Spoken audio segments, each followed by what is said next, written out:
अलका जी सरावगी, उनका जो उपन्यास है कली कथा वाया बाईपास, आई थिंक अभी तक के मेरे it's one of the most favourite novels that I have ever read. Calcutta में रहने वाले जिन्होंने भी ये कली कथा वाया बाईपास पढ़ा है, जो जगह है, जो प्रसंग है, जो जितने भी संदर्भ है, दे वेरी फेमिलियर, बहुत जाने पहचाने से हैं। मुक्ताराम बाबू स्ट्रीट, कभी लैंसडाउन, कभी बालीगंज, कभी बड़ा बाजार, कभी गिरीश पार्क में सारी घटनाएं घट रही हैं। मज़े की बात यह है कि ये मुक्ताराम बाबू स्ट्रीट और लैंसडाउन के बीच लिखी हुई उपन्यास कहाँ इटली में जाकर बेस्ट सेलर किताब है, जिसके लिए मैम को इटली के गवर्नमेंट ने भी सम्मानित किया है, वहाँ के सिविलियन ऑनर्स से मैम सम्मानित है। उसके बाद कली कथा वाया बाईपास के बाद मैम की बहुत सी हिंदी उपन्यास हैं जो बहुत चर्चा में रहे हैं। हिंदी उपन्यासों का वक्त ऐसे लगता है वैश्विक स्तर पर इस साल बुकर प्राइज़ मिलने के बाद हिंदी उपन्यास और उपन्यासकारों की बहुत चर्चा रही है। After Geetanjali Shree's, tomb of sand and Ret Samadhi became so well known internationally, but Alka ji's books have been widely read internationally, they've been widely appreciated। और अलका जी की किताबों में जो सबसे मज़ेदार बात, जो मुझे पर्सनली व्यक्तिगत रूप से मुझे जो सबसे मज़ेदार बात लगती है, कि जो द्वंद्व निकल के आता है व्यक्ति के बीच, समाज के बीच, बदलाव के साथ, कैसे पुरानी पीढ़ी और नई पीढ़ियों के बीच में किस तरह के टेंशन्स, किस तरह के तनाव उत्पन्न हो रहे हैं, कैसे बदलाव को हर पीढ़ी उससे किस तरह से साझा कर रही है बदलाव को। ये जो अनुभव है, these are perhaps evergreen experiences, ये हर जगह लागू होते हैं। इसीलिए वैश्विक स्तर पे अलका जी की उपन्यासें इतनी जगह पढ़ाई जाती हैं, इतनी यूनिवर्सिटीज़ में पढ़ाई जाती हैं, इतनी जगह पढ़ी जाती हैं। So Alka ji Saraogi, our first discussant for our this evening session. Next I would like to invite Supriya ji Newar. Supriya ji वैसे तो इंटरनेशनल रिलेशंस की स्टूडेंट हैं, पर हिंदी, बंगाली और इंग्लिश तीनों ही भाषाओं में वो पारंगत कवि और लेखिका हैं। कलकत्ता के स्कूल्स में, कॉलेजेस के साथ पब्लिक स्पीकिंग की workshops, debating competitions, mentorship, public speaking, सब तरह के कार्य में सुप्रिया जी बहुत सक्रिय रहती हैं, अक्सर दिखती रहती हैं। She is very active in the Calcutta circuit. She is an author of several books, both in Hindi as well as in English. Her Calcutta Chronicles, Calcutta Classics are widely read and are related to by people who are from Calcutta.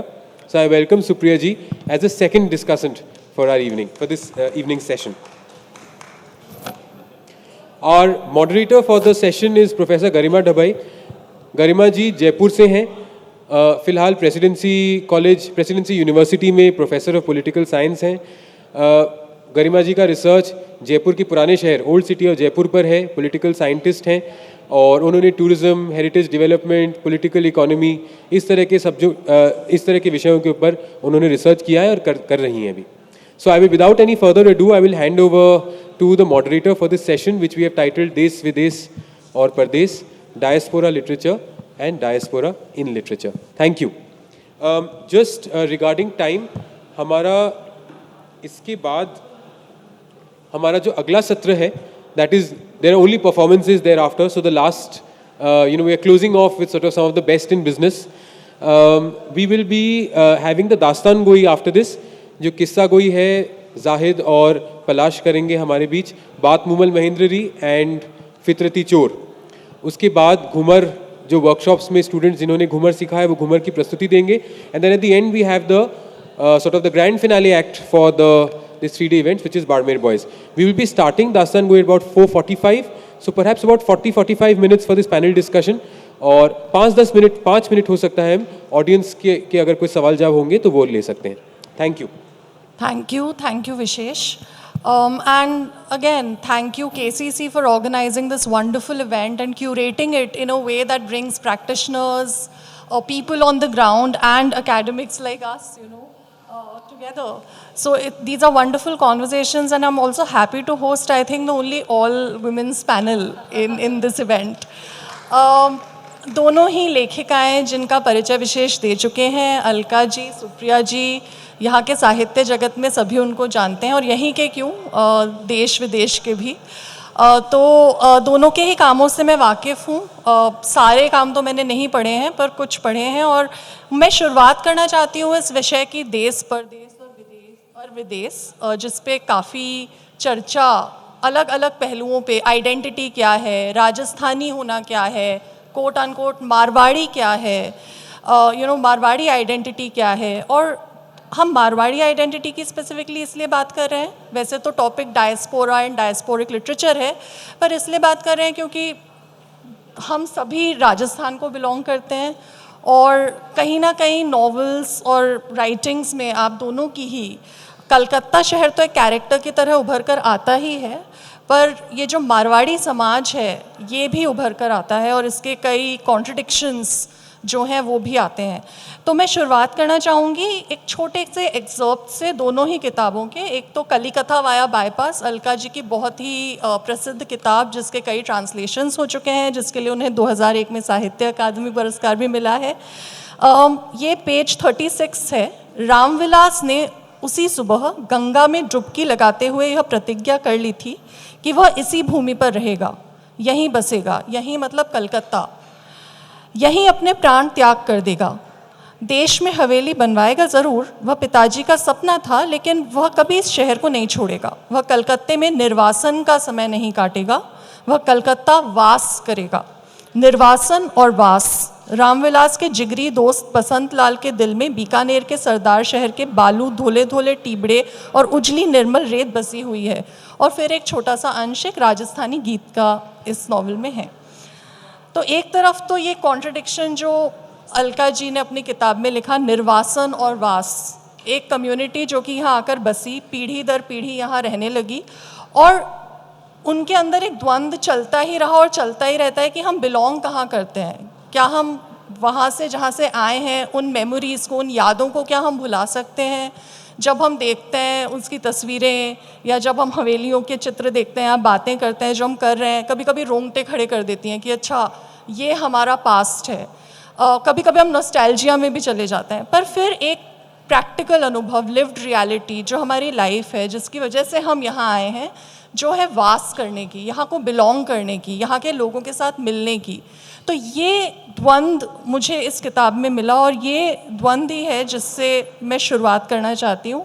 तो सबसे पहले मैं अलका जी को कहूँगी कि वो इस बारे में अपनी राय रखें, और फिर मैं सुप्रिया जी को I'll request Supriya ji to talk about it a little bit, and let me read an excerpt from her book Calcutta chronicles. एक में कली कथा जिसके कई इंटरप्रिटेशंस हैं, और सुप्रिया जी ने कलकत्ता लिखा है। तो ये भी एक इंटरेस्टिंग चीज़ मुझे लगी। Let me just read from authors note here. Calcutta represents a slice of the city that had both wittingly and unwittingly borrowed from the British and the Bhadralok, but also could not help adding some of their own migrant seasoning to their borrowings, resulting in flavors that were completely fused and a social web that was gloriously entangled. तो एक तरफ निर्वासन और वास का द्वंद्व, और एक तरफ फ्यूजन और एंटैंगलमेंट, और ये डायस्पोरिक लिटरेचर में मुझे लगता है उभर कर आता है। तो इस बारे में आप प्लीज़ अपने विचार रखें कुछ देर के लिए, और फिर हम वापस कुछ प्रश्नों पर आएंगे। आप सबका बहुत धन्यवाद जो यहाँ आए हैं। और मैं सबसे पहले यही कहना चाहती हूँ कि जो मारवाड़ी डायस्पोरा पर लिखी हुई मेरी किताब है, मैं सोचती मैं खड़ी होकर बोलना चाहती हूँ।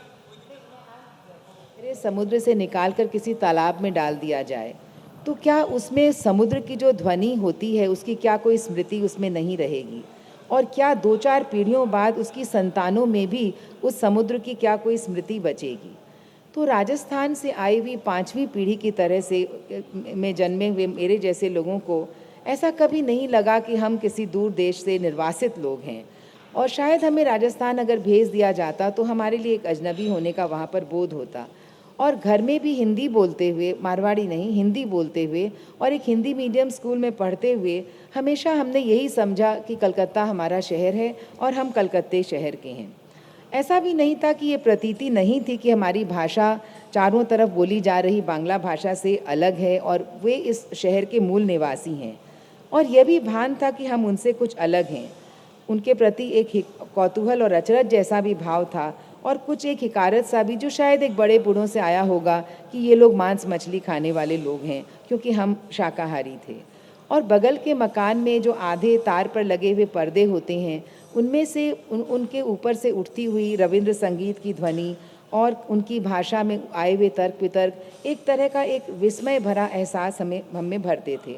और दूसरी तरफ स्कूल में हम रविंद्र संगीत और ब्रह्मचारी जो गान सीख रहे थे, डांस सीख रहे थे, उससे भी हमें उस बंगाल की एक संस्कृति का आभास था।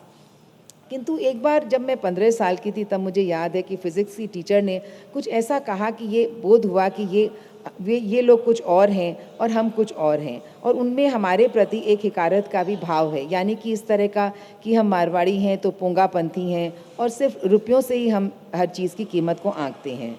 और ऐसा अक्सर होता है कि जब कोई भी एक समुदाय जो निर्वासन, एक बड़ा समुदाय जो एक देश से उठकर दूसरे देश में आता है, तो वो अपने लिए एक सुरक्षित ऐसा एक घेटो जैसा बना लेता है, जिससे कि उसको ऐसा अनुभव नहीं हो कि वह दूसरे लोगों से अलग है।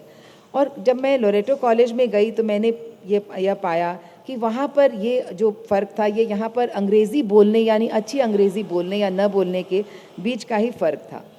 तो दरअसल मुझे लगता है कि जब अगर मैं अपने आप को एक उपन्यासकार के रूप में देखूं, या मेरी कथाओं में जो ये डायस्पोरा का एक प्रवासी होने का जो अनुभव है, इसको मैं देखूं, तो मुझे ये लगता है कि जब मेरे जैसा एक व्यक्ति जब अपने आप के अंदर में या अपने रूट्स को जानने की ओर मुड़ता है, तो शायद एक स्मृतियों का पिटारा हमारी कथाओं में अपने आप चला आता है। तो बचपन में ऐसा हुआ कि दादी की से सुनी हुई जो आप बीती और सुदूर राजस्थान से हमारे जो पुरखे आए थे, उनकी तमाम कहानियाँ सुनते हुए मुझे ये पता चला कि हम यहाँ के बाशिंदे नहीं हैं। मेरे दादा के दादा जब राजस्थान की रेतीली भूमि से बंगाल की शस्य श्यामला भूमि में आए होंगे 20वीं सदी की शुरुआत में, तो उन्होंने ज़रूर उस गहरे समुद्र से निष्कासित मछली की पीड़ा का अनुभव किया होगा।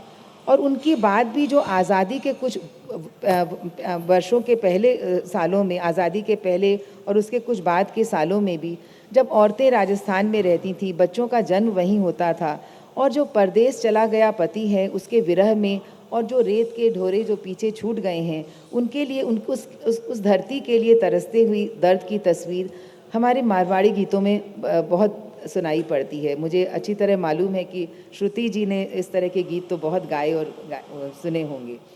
तो मुझे लगता है कि कोई भी व्यक्ति जो प्रवासी होता है, वो इस पीढ़ी का अनुभव, अपनी जड़ों से कटने का दर्द का अनुभव वह ज़रूर करता है, और इसके साथ ही जुड़ा हुआ वह संघर्ष होता है जो उसे एक नई दुनिया में, बिल्कुल नए परिवेश में और अजनबी माहौल में अपने जीने और अपनी जगह बनाने के लिए करना होता है। तो ये देखिए कि कलिकथा वाया बाईपास में करीब 5 पीढ़ियों का ये संघर्ष की कथा एक कही गई है। अभी जो हमसे पहले जो सेशन था उसमें जो बात हो रही थी कि हवेलियों से जो कथाएं जुड़ी हुई हैं उनको हम सामने लाएं, तो मुझे लगता है कि जब मैं कलिकथा लिख रही थी तब मैंने कलकत्ते शहर के जो मारवाड़ी थे उनकी कई पीढ़ियों के इतिहास में मैं जब उतरी, और वे सारे लोग उस समय ज़िंदा थे, अधिकांश लोग उनमें से अभी नहीं हैं, तो सबके पास एक आने की एक इस तरह की बहुत सारी कहानियाँ थीं। और कलिकथा लिखते समय मुझे यह महसूस हुआ था कि जो यह कथा है, यह पीढ़ी दर पीढ़ी एक जो जाति इस तरह से निर्वासन का चुनाव करती है, उसके आत्मसम्मान के संघर्ष की भी ये एक कथा थी। और यह संघर्ष लगातार जो पीढ़ी दर पीढ़ी कम होता जाता है, और प्रवासियों की 5वीं पीढ़ी के तौर पर मैं ये कह सकती हूँ कि यह काफ़ी ख़त्म हो जाता है। लेकिन शायद जो स्टीरियोटाइप्स जो मारवाड़ियों को लेकर के बने हैं वो फिर भी कम नहीं होते हैं।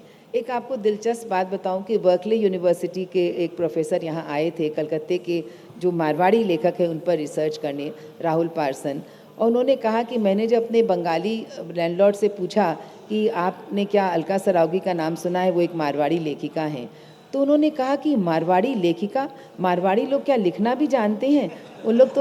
वे लोग तो खाली हुंडी लिखना जानते हैं।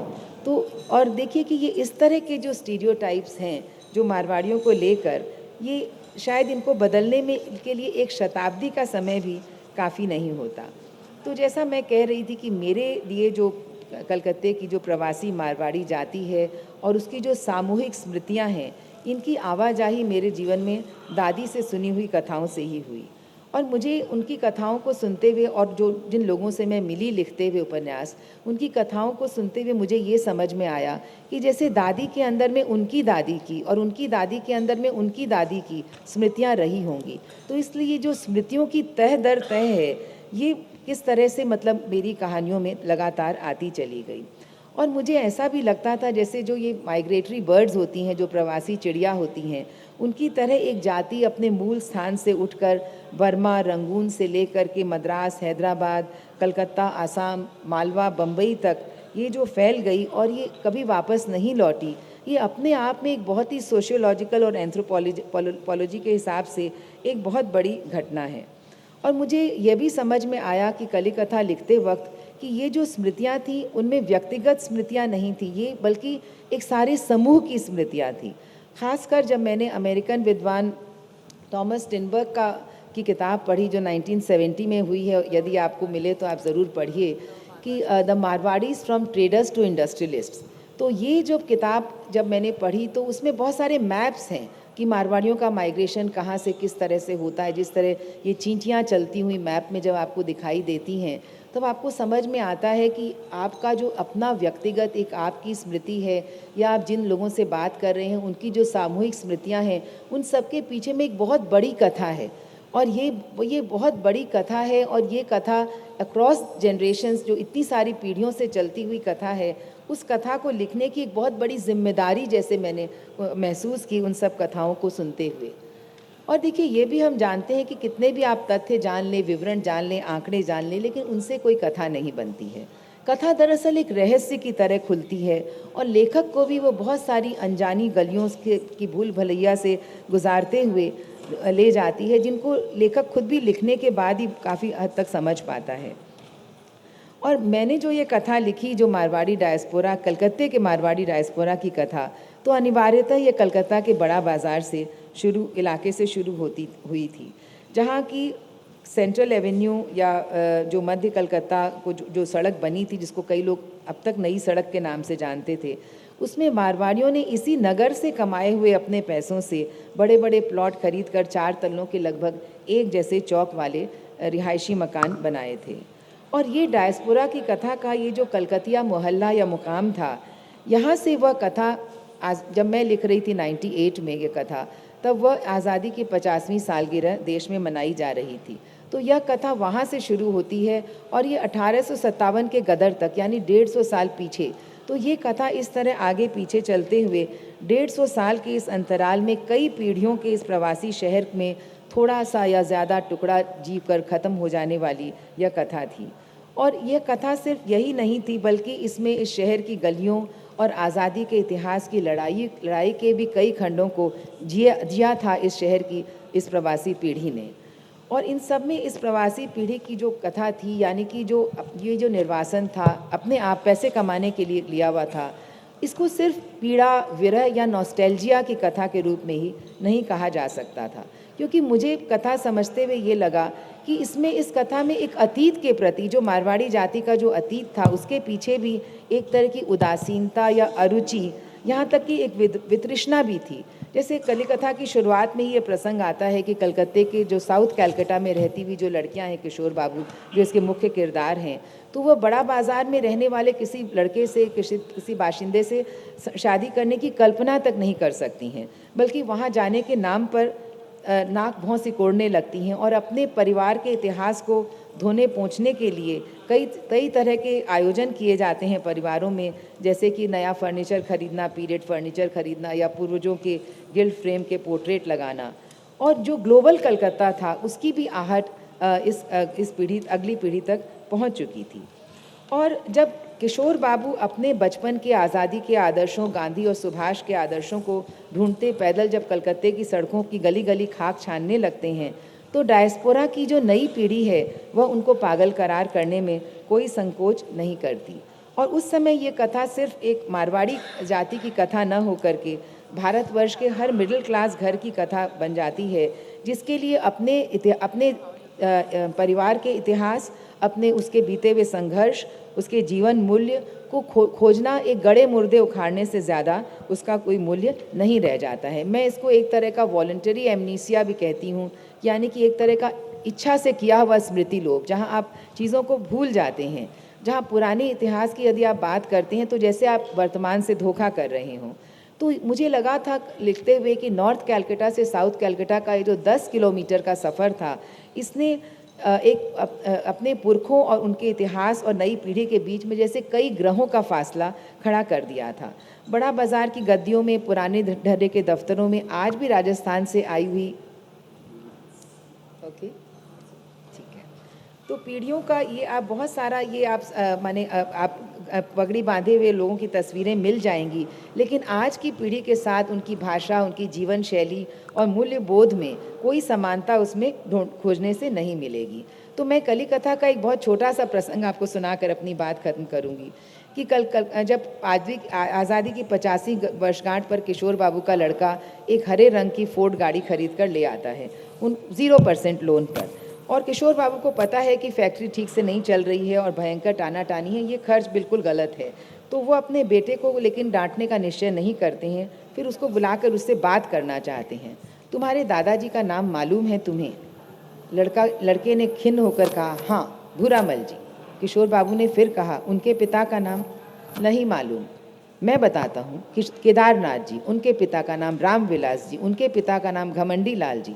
लड़के ने उनकी बात काटते हुए कहा, मुझे यह वंश वृक्ष जानकर क्या करना है? क्या इनमें से कोई फोर्ड गाड़ी खरीद कर बर्बाद हो गया था? नहीं, लेकिन इनमें से किसी ने आज तक एक पैसा कर्ज नहीं लिया। मारवाड़ियों ने कभी मौज मस्ती के लिए पैसा नहीं उड़ाया।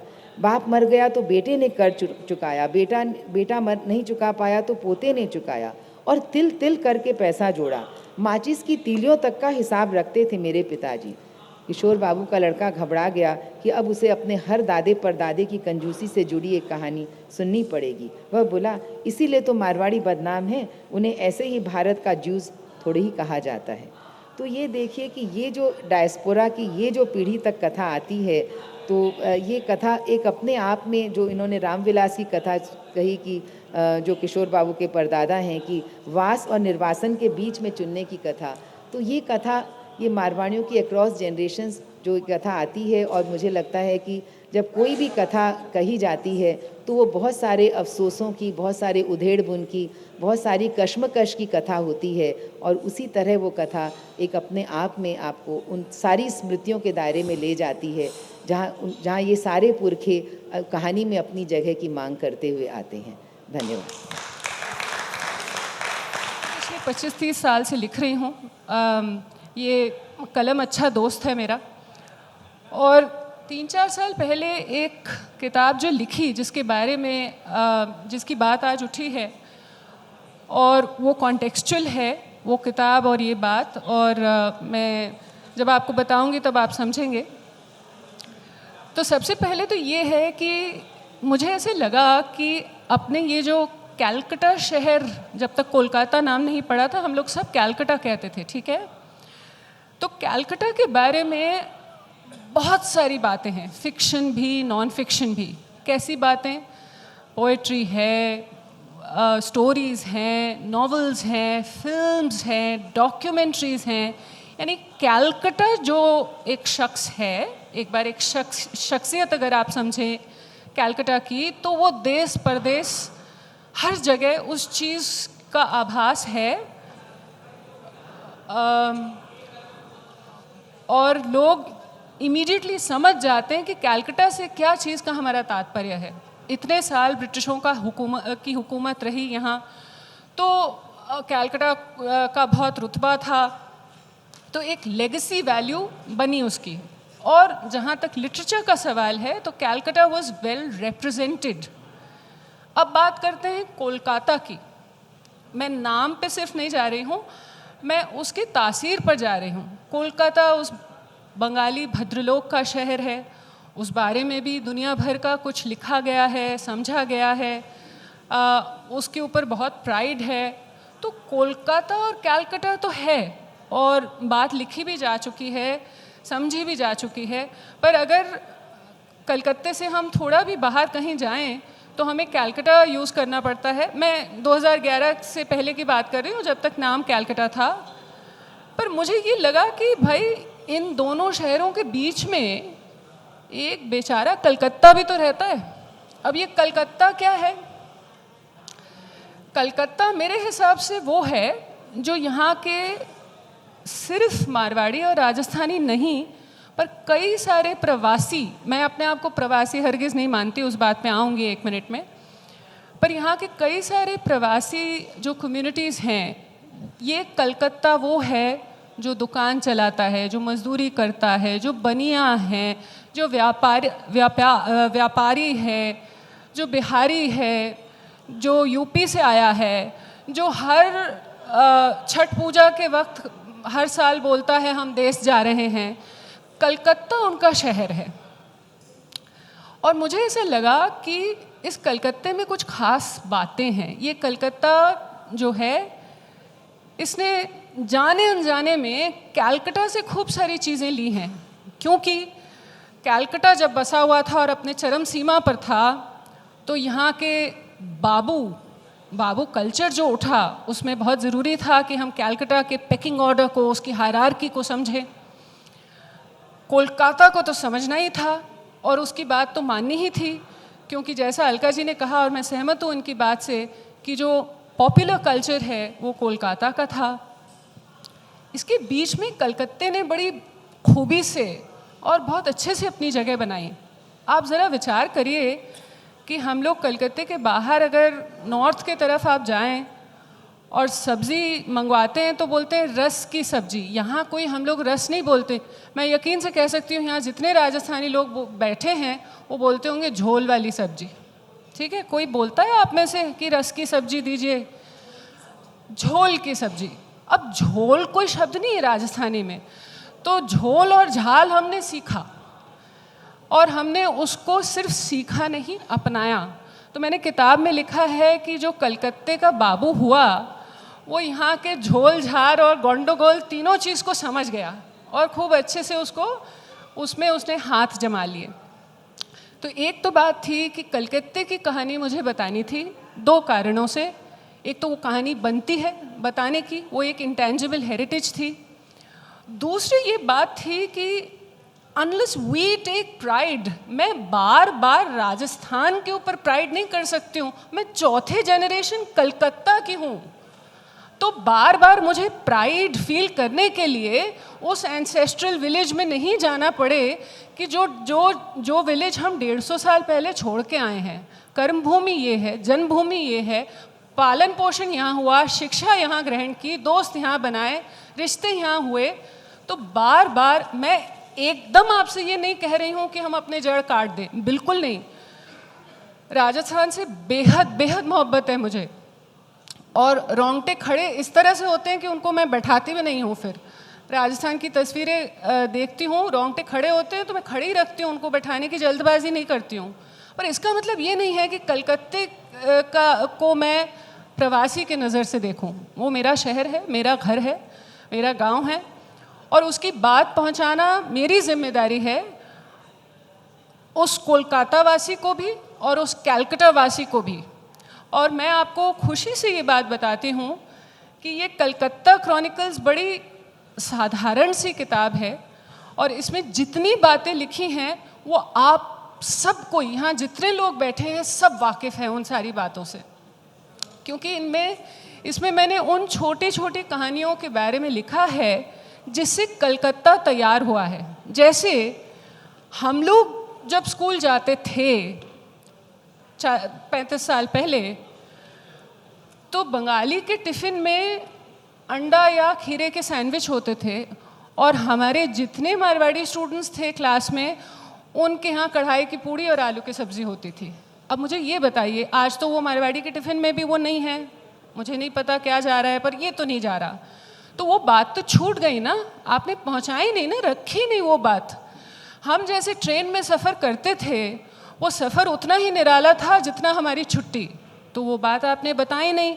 अब आप बात कर रहे हैं बिज़नेस क्लास की, ज़रूर करिए, फर्स्ट क्लास की भी बात करिए, चार्टर फ्लाइट की भी बात करिए, पर गलती से उस ट्रेन के डब्बे की भी बात कर लीजिए, जिससे हम 30-40 साल 3-4 पुश्त आए गए हैं। तो मैं कहना ये चाह रही हूँ कि ये सारी बातें आप सब इस दौर से गुजर चुके हैं।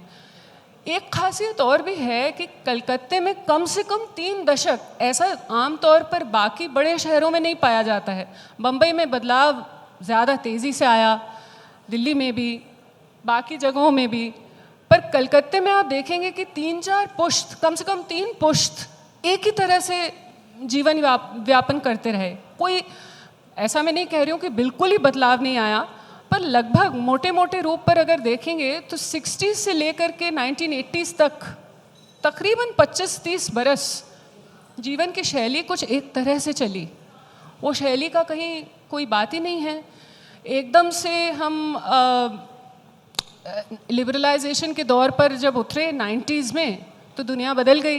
बहुत अच्छी बात है, बदलाव से कोई टकरार नहीं है, होना चाहिए, पर वो बात पहुंचनी चाहिए, बचनी चाहिए। और दूसरा जो पहलू है वो ये है कि हम लोग अपनी बात, अभी इसके पहले भी जो सेशन था और सवेरे वाला भी जो सेशन था, उसमें बार बार ये बात उठती थी कि आप अपनी भाषा और अपनी संस्कृति और सारी चीज़ें नेक्स्ट जनरेशन को बताइए, पुल फैक्टर बनाइए, उनको आकर्षित करिए, तब वो जुड़ेंगे। एक बात बताइए मुझे, भाषा पेट से कोई पैदा हो के नहीं जानता है। भाषा सुर हो सकता है कि आपको आपके माता पिता या घर में एक म्यूज़िक का माहौल रहे या और कोई बात रहे या कोई कभी कारीगरी भी हो जाता है, पर भाषा इंसान अपने माहौल से सीखता है। भाषा पेट से लेके कोई पैदा नहीं होता, इसलिए वो संस्कृति से जुड़ी हुई एक चीज़ है। तो आपके इर्द गिर्द, आपके माहौल में वो भाषा अगर आप उसको गला घोंट दोगे तो अगले जनरेशन के ऊपर कैसे, उनके कंधों पे कैसे ये बात आई कि भाई आपने नहीं बचाया, आपने लुप्त होने दिया, लुप्त होती चली गई। और एक तीसरा सवाल ये भी है, और ये मैं आप सोच के बताएं इस बारे में, और मैं हूँ इस सेशन के बाद भी, राजस्थानियों का ये एक स्ट्रेंथ रही, या हम इस कारण से जाने गए कि हम लोग एक बहुत अडेप्टेबल कम्युनिटी हैं। यानी हम जहाँ पहुँचेंगे हम वहाँ की बातें जल्दी समझ लेंगे, वहाँ जैसे हो जाएंगे, और उन रूल्स को हम इतने अच्छे से समझ लेंगे कि उनको फिर हम तोड़ना या उसके ऊपर उठना सीख लेंगे। जब भी आप अपने माहौल से अडेप्ट करते हैं तो बाय लॉजिक कुछ न कुछ छूटेगा, तभी आप अडेप्ट करेंगे। अब ये हम लोगों पर है कि किस तरह से अंग्रेज़ी को भी समझ लें, सीख लें। और ये चुनौती मेरे ख्याल से ये दुस्साहस के साथ मैं कह रही हूँ कि हमारे पूर्वजों को ये तकलीफ़ नहीं थी। उनकी पूरी ज़िंदगी शायद एक भाषा जानते हुए कट गई। अगर वो मारवाड़ी बोल सकते थे तो वो 30-40 साल आराम से गुजार सकते थे। हमको मारवाड़ी घर में मिली, हिंदी सीखी, अंग्रेज़ी सीखी, बंगाली सीखी, और अगर पोस्ट ग्रेजुएशन करी तो कोई ना कोई एक यूरोपियन लैंग्वेज कंपलसरी था। तो कम से कम, और उसके बाद घूमते फिरते या अपने शौक़ से अगर 1-2 ज़बानें और पकड़ में आ गई तो वो अलग बात है, पर कम से कम ये जिम्मेदारी थी कि 4-5 भाषाओं का हमें कम से कम बोलचाल के लेवल तक तो हमको उसको जाननी है।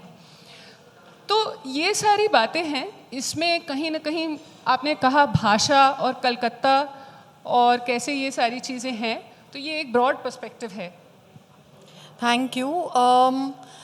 दोनों ही आप लोगों के बातों से मेरे दिमाग में जो प्रश्न उठे, मैं दो प्रश्न जो उठे उनको एक साथ करके बोलती हूँ। पहला तो ये कि अलका जी आप बोल रही थी कि लिटरेचर में और कलिकता वाया बाईपास के आपने अंश पढ़े और बताए, उससे समझ आया कि आपकी दादी की जो यादें हैं और उनके जो एक्सपीरियंसेस थे वो काफ़ी इंस्ट्रूमेंटल रहे आपके लिए ये समझने के लिए कि मारवाड़ी समाज कैसा है, परिवेश कैसा है। और मैं सोच रही थी सुबह के सेशंस में भी दिखा, जब आइडेंटिटी फॉर्मेशन होती है और जब हम एक पास्ट को निकाल के लाते हैं, एक लैंग्वेज को एक्सकेवेट करते हैं, जो आप भी बात कर रही थी, तो हम क्या स्पेसिफिक लैंग्वेज को लाते हैं? क्या लैंग्वेज का भी कोई जेंडर है और क्या यादों का भी कोई जेंडर है? और किन यादों को हम रिप्रेजेंट कर रहे हैं लिटरेचर में? क्योंकि ये बात मुझे बहुत इंटरेस्टिंग लगी, तो उस पर अगर आप कुछ प्रकाश। मैं जहाँ तक देखती हूँ कि दादी की स्मृतियों में ज़्यादा जो माइग्रेशन वाली बात थी कि कैसे मतलब लोग आए, कैसे रहने लग गए, किस तरह रहे, गद्दियों में पुरुष रहे और स्त्रियाँ वहाँ रहीं, और कई बार फिर बहुत सारी ऐसी कथाएं कि माने जब तक पति पहुँचा तब तक पत्नी की मृत्यु हो चुकी थी, या उसका बेटा इतना जवान हो चुका था कि उसने सोचा कि कोई और पुरुष मेरी पत्नी के साथ सो रहा है। तो यानी कि ये तमाम जो और बहुत सारी, और जो टिनबर्ग की किताब पढ़ते हुए जो मुझे लगा कि जो दादी की स्मृतियों से जो मेल था, कि जैसे कि माने इस तरह की बहुत सी कहानियाँ थी कि फाटके में लोग माने ओवरनाइट माने एकदम बिल्कुल ख़त्म हो गए।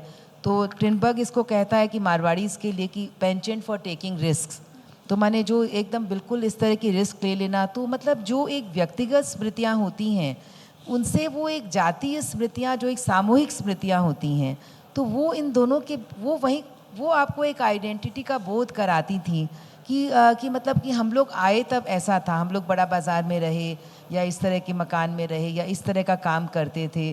तो ये जो सारी स्मृतियाँ थी, फिर वो एक जब बहुत सारे लोगों से बात करने से ये पता चला कि वो स्मृतियाँ व्यक्तिगत होते हुए भी एक बहुत बड़े समूह की स्मृतियाँ थी, और उनमें तमाम तरह तरह की कहानियाँ थी। माने हर परिवार की जैसे एक अपनी कहानी होती है, पर वो भी सब कहीं ना कहीं जा कर के एक जगह कन्वर्ज होती थी।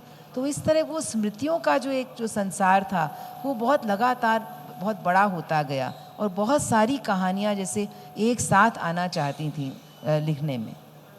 और यही बात लैंग्वेज पर भी लागू होती है सुप्रिया जी, जो आप कह रही थी कि एक तरफ तो हम, और सुबह भी बात हो रही थी, एक तरफ तो हम एक असेंशलाइजेशन करना चाहते हैं कि ये राजस्थानी है या ये मारवाड़ी भाषा है, और दूसरी तरफ एक पॉलिफनी ऑफ साउंड्स, बहुत सारे मेमोरीज और बहुत सारी यादें, और उसके साथ बहुत सारी बोलियां और लैंग्वेजेस जुड़ जाती हैं। तो हम कैसे ये डिसाइड करें, कैसे हम ये किस निष्कर्ष पर कैसे हम पहुँचें कि हम किस भाषा में लिखना चाहते हैं? जैसे आपने अंग्रेज़ी चुनी कलकत्ता क्रॉनिकल्स के लिए। बहुत सरल जवाब तो नहीं है, पर एक सीधा जवाब ये है कि कलकत्ते की बात मुझे उसको बतानी है जो कलकत्ते से जुड़ा हुआ नहीं है, जो उसके बाहर है, तो उसको तो अंग्रेज़ी में ही बतानी पड़ेगी, नहीं तो वो जुड़ेगा कैसे? मैं अगर कलकत्ते की बात मारवाड़ी में लिखूंगी तो सिर्फ मारवाड़ियों तक पहुंचेंगी, उनको तो पता ही है बात। मुझे तो कलकत्ते की बात बंगाली भाषी को बतानी है, और अंग्रेज़ी तो मारवाड़ी भी पढ़ रहा है, तो अंग्रेज़ी आप माने या ना माने आज के दिन एक ब्रिज भाषा है। ब्रिज यानी ब्रज वाला ब्रिज नहीं, अंग्रेज़ी वाला ब्रिज भाषा है जो पुल बनाता है। और मुझे भाषा अगर दूरी पैदा करे तो भाषा की गलती नहीं है, आप कहीं दुरुपयोग कर रहे हैं उस भाषा की। भाषा का काम ही है पुल बनाना, जोड़ना। अगर एक भाषा से दूसरी भाषा में बात करते हुए अगर दूरियां बढ़ रही हैं तो भाषा की तकलीफ़ नहीं है, तकलीफ़ कहीं ना कहीं आपके सोच में या उसको प्रस्तुत करने में है। एक तो ये बात है। दूसरी बात ये है कि अपना देश इतना मल्टीलिंगुअल है, और ये तो बहुत बड़ी स्ट्रेंथ है हमारी, इसको मैं तो हरगिज़ कोई हालत में कमज़ोरी नहीं मान सकती। और दूसरी बात यह है कि अगर हिंदी पर थोड़ी बहुत भी पकड़ हो तो कम से कम हिंदी के आसपास के 7-8 या कम से कम 4-5 और लैंग्वेजेस आप अगर बोल नहीं भी सकते तो कानों में अगर निरंतर पढ़ता रहे तो आप समझ आती है बात। अभी कुछ दिन पहले एक पंजाबी सीरीज़ में देख रही थी, मुझे इतनी हैरत हुई कि मुझे वो सबटेक्स्ट की ज़रूरत नहीं थी, मुझे पूरी बात समझ में आ रही थी। तो एक तो ये है कि हमारा देश इतना मल्टीलिंगुअल है, ये हमारी स्ट्रेंथ है। और दूसरी बात जहाँ तक भाषा की है, ये मेरा एक निजी मानना है कि अगर आप भाषा को मूल तौर पे भाषा की इज़्ज़त करते हैं तो ऐसा कभी नहीं होगा कि आप एक भाषा को गिराएंगे और एक को उठाएंगे, ये हो ही नहीं सकता। क्योंकि if you are a student of literature, how do you allow one language to fall and how do you raise one language at the cost of the other? That is a fallacy. Yes, you may have a preferred language. That is all right. मैं उर्दू में लिखती हूँ, कविताएं लिखती हूँ और मुझे बेहद शौक़ है उर्दू शेर व शायरी का, पर इसका मतलब ये नहीं है कि मैं मारवाड़ी से बदसलूकी कर सकती हूँ. सो आपको अगर मारवाड़ी को और पनपाना है और ज़िंदा रखना है और घरों तक पहुँचाना है. सवेरे एक बहुत सब वरिष्ठ जन बैठे थे और बहुत पैशनेटली कह रहे थे कि हम आंदोलन करें, दिल्ली चले. मेरे हिसाब से एक सीधा सा आंदोलन कर लीजिए, घर में मारवाड़ी बोलना शुरू कर लीजिए, आंदोलन अपने आप हो जाएगा. हम लोग जो क्लासिकल म्यूज़िक सुनते हैं या सीखते हैं तो सब रोते हैं और बोलते हैं ध्रुपद को अब कौन सुनता है, ध्रुपद तो अब सुनने वाले नहीं रहे, ध्रुपद तो अब गाने वाले नहीं रहे. आप सुनना शुरू कर दीजिए, गाने वाले पैदा हो जाएंगे. तो आप उसी तरह से मारवाड़ी घर पे बोलना शुरू कर दीजिए, अपने आप वो भाषा कानों तक पहुंचेगी, आपको पता भी नहीं चलेगा. आप 10-12 बरस के होंगे तब तक आपको समझ में आएगा अरे टूटा फूटा ही सही, थोड़ा सा हो सकता है कहीं गलती भी हो. और एक बात और है, यहाँ जितने बुज़ुर्ग बैठे हैं उनको मैं कहूँगी, अगर थोड़ी सी आपसे थोड़ी सी कमज़ोर अगर मारवाड़ी बोल रही हूँ तो उसका ठट्टा मत करिए, उसका मजाक मत बनाइए. मैंने पहले भी कहा कि मेरे ऊपर ये भार है कि मैं 5 भाषाएं संभाल के चल रही हूँ. तो अगर कमज़ोरी है उसको सुधारने, वो प्रयत्न को देखिए, उस कोशिश को देखिए, उसका मजाक मत बनाइए. क्योंकि होगा ये, आज तो मैं लड़ लूँगी, पर मैं 15 बरस की हूँ या और कोई बच्चा है और उसको अगर बोल रहा है अरे क्या को टिंगर है, मारवाड़ी को नहीं बोले, यहाँ बोले, या सिखाए ओके, तो वो तो अगले दिन से बोलेगा ही नहीं. लैंग्वेज ये एक बहुत ही कॉन्टेस्टेड क्वेश्चन भी है. जस्ट वन क्विक थिंग, कुछ सीट्स की कमी थोड़ी हो रही है नीचे, सो जो लोग नीचे बैठे हैं और ऊपर जा सकते हैं, थोड़ा आपसे रिक्वेस्ट है कि आप ऊपर की तरफ अगर बढ़ जाएं, बुजुर्गों को नीचे वाले चेयर्स और फर्स्ट रो में हम अगर बैठने दें तो बढ़िया रहेगा. तो जो ऊपर की तरफ मूव कर सकते हैं, थोड़ा आप प्लीज़ ऊपर की तरफ चले जाएँ. लोग आ रहे हैं लगातार, तो थोड़ी सी सीटिंग में दिक्कत रह रही है. तो ये तो हमारे ऑल विमेंस टीम की कमाल है कि आज सीट्स कम हो गए. बिल्कुल, आपने आज छक्का आपने ही मारा आज. And Garima, so let me just conclude with this question. 5 to 10 minutes. Yeah. Okay. So ये हम जो डिस्कशन कर रहे हैं उसको रैप अप करने के लिए, क्योंकि सेशन का अंत होने का टाइम आ गया है, तो ये लैंग्वेज से ही जुड़ा क्वेश्चन. और लैंग्वेज इसलिए कि इतना सब बात आइडेंटिटी पर हो रही है और लैंग्वेज पर हो रही है, सुबह से हम इस चीज़ को डिस्कस करे जा रहे हैं, तो फिर से मैं वो क्वेश्चन लाऊंगी. और इस बार अलका जी अगर आप इस पर कुछ प्रकाश डाल पाएँ. आपने कहा कि स्कूल में इंग्लिश या हिंदी पर ज़्यादा जोर रहता है, और मेरे साथ भी जैसे ऐसा ही हुआ कि घर पे मारवाड़ी अगर बोली भी जा रही है फादर द्वारा, मुझे मारवाड़ी नहीं आई क्योंकि एस्पिरेशनल लैंग्वेज इंग्लिश हुई या हिंदी हुई. और एक नेशनल बिलोंगिंग का क्वेश्चन था जो मारवाड़ी समाज का रिलेशनशिप लैंग्वेज से रहा अर्ली 20th सेंचुरी में, उसमें हिंदी के साथ भी उनका गहरा लगाव रहा लिटरेरी सेंस में. तो मैं ये पूछना चाहूँगी, और ये राहुल पार्सन की थीसिस में भी वो आर्ग्यू करते हैं कि 1920s 1930s के बाद 1990s में फिर से एक लिटरेरी जागृति हुई मारवाड़ी समाज में, और इस बार औरतों ने फिक्शन लिखना शुरू किया. इनफैक्ट वो प्रभा खेतान का एग्जाम्पल देते हैं कि कैसे वो पोइट्री से प्रोज की तरफ मुड़ी इस टाइम पे. वो आपके काम का भी एग्जाम्पल देते हैं. तो मैं ये पूछना चाह रही हूँ कि क्या हुआ 1990s में, हमें पता है आर्थिक रूप से क्या हुआ, बहुत सारे चेंजेस आए और मारवाड़ी समाज उसमें डायरेक्टली इम्प्लिकेटेड था because economically this was a very active community. लेखन में इसका क्या प्रभाव पड़ा, और क्या ये भी भाषा को, कौन सी भाषा हम चुनते हैं, इस पर क्या इसका प्रभाव पड़ा? देखिए, मुझे लगता है कि जब हम बड़े हो रहे थे तो खासकर अपने परिवार की जो अगर बात कहूँ तो हमारे लिए मारवाड़ी में बात करना मतलब एक जो लैंग्वेज की हायरार्की तो है ही, हम कितना भी न चाहें पर फिर भी है ही. तो उसमें मारवाड़ी सबसे नीचे थी, यानी कि हमारे घर में हमारी दादी हमसे मारवाड़ी में बात करती थी, लेकिन हम उनको हमेशा जवाब हिंदी में ही देते थे. और हमको मारवाड़ी बोलने के लिए कोई हमारे माता पिता की तरफ से कोई ऐसा प्रोत्साहन नहीं था कि आप मारवाड़ी में बात कीजिए.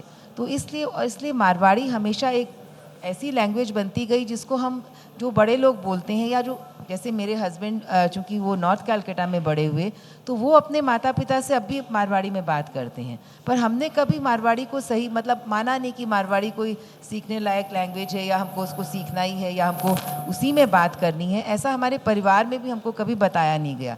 इसका एक ये भी कारण हो सकता है कि हमारी जो ताई थी जो काफ़ी पढ़ी लिखी थी वो यूपी की थी और इसलिए भी शायद मारवाड़ी को हमारे परिवार में एक मतलब एक लोअर, क्योंकि देखिए अभी ये बात अभी भवानीपुर कॉलेज के प्रिंसिपल कह रहे थे कि हम गुजराती लोग जब भी मिलते हैं तो हम गुजराती में ही बात करेंगे, बंगाली लोग मिलेंगे तो वो बंगाली में बात करेंगे, पर दो मारवाड़ी अगर मिलेंगे तो वो कभी मारवाड़ी में बात नहीं करेंगे। पर वो बात ये ज़रूर करेंगे कि हम मारवाड़ी में बात नहीं करते हैं। तो ये देखिए एक जो हायरार्की ऑफ लैंग्वेज और 90s की जो आप बात कर रही हैं तो इसको मैं मानती हूँ कि शायद ये एक संयोग रहा होगा कि शायद जो एक लिबरलाइजेशन के दौर में जो एक स्त्रियों की जो आज़ादी मारवाड़ी समाज में जिस तरह आई, तो यानी कि हम जब मैं 1960 में पैदा हुई हूँ और हमारे परिवार में यही एस्पिरेशन था कि किसी तरह ग्रेजुएशन हो ना हो लेकिन शादी हो जाए। जैसे मैंने ग्रेजुएशन किया लेकिन मेरी और बहनों ने किसी ने ग्रेजुएशन पूरा नहीं किया जो मुझसे बड़ी बहनें थीं, तो इसलिए मतलब कि ये एक जो था कि मतलब हमको एक जो ट्रेनिंग दी जा रही थी वो एक्चुअली ट्रेनिंग थी कुछ भी और नहीं बनने की, यानी कि सिर्फ एक हाउसवाइफ बनने की या एक माँ बनने की, एक बहू बनने की, वाइफ बनने की ट्रेनिंग थी। तो मेरे ख्याल से ये जो मानसिकता थी मारवाड़ी समाज की, इसमें एक काफ़ी परिवर्तन टुवर्ड्स 80s इसमें आना शुरू हुआ और इसलिए शायद मतलब हमारे जैसे लोग जो लोरेटो कॉलेज से पढ़ के निकले थे और जो हिंदी मीडियम स्कूल से आए थे और हमारे लिए प्रेफर्ड लैंग्वेज जिसमें हम सबसे ज़्यादा कंफर्टेबल हो सकते थे, लेकिन हमने अंग्रेज़ी साहित्य बहुत पढ़ा था। हमने अंग्रेज़ी कोई ऐसा लेखक नहीं होगा जो हमने नहीं पढ़ा था कॉलेज के दिनों में, यानी मैं पढ़ती बहुत थी। तो इसलिए हमारे ये लिखने का जो एक हमारा जो जैसे प्रभा खेतान की बात हुई तो प्रभा खेतान का जो रिसर्च वर्क है वो सिमेन दबुआ द सेकंड सेक्स का उन्होंने अनुवाद किया था। तो ये जो मतलब एक तरह से माने हमारे जो मेंटल होराइज़न थे वो बहुत काफ़ी विस्तृत थे और हमारे समाज में एक इस तरह की छूट पैदा हो गई थी जहाँ हम अपनी बात अपनी तरह से कह सकें। तो मेरा ख्याल है ये सारी चीज़ों ने मिल करके शायद एक ऐसा समय ने एक ऐसा किया कि जिसमें मेरे जैसा लेखक एक तैयार जी हो बिल्कुल बिल्कुल and I think this made the literary public sphere among Marwadis quite rich as well. Before we end, Supriya ji, do you want to, give some concluding? Yeah, please. So 2 minutes, yeah, and then we conclude, unless we have very pressing questions, maybe 2 or 3. Yeah.